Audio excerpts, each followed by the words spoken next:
আর চলে গেছিলাম বারাসাতে একটু কেনাকাটি করতে, কাল কিন্তু জামাই ষষ্ঠী। তা চোখের সামনে এই ফলটি আমার পড়ে গেল, কারণ এটা আমার ফেভারিট ফল। জানি না কে এরকম ভালো ফল, এটা হলো ড্রাগন ফল, কিন্তু আমার খুবই ভালো লাগে। কারোর ভালো লাগে না, কারোর নোনতা লাগে বা কারোর মিষ্টি লাগে না। আমার সঙ্গে যেই দাদাটা ছিল তারও নাকি বলছিল যে এই ফলটা আমার মিষ্টি লাগে না, তার মুখে তিতো লাগে, কিন্তু আমার খুবই ভালো লাগে।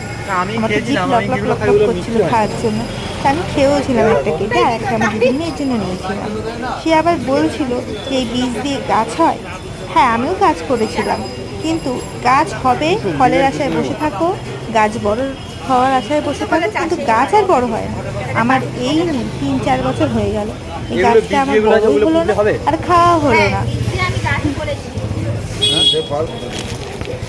দেখ দেখ দেখ এটা খাই।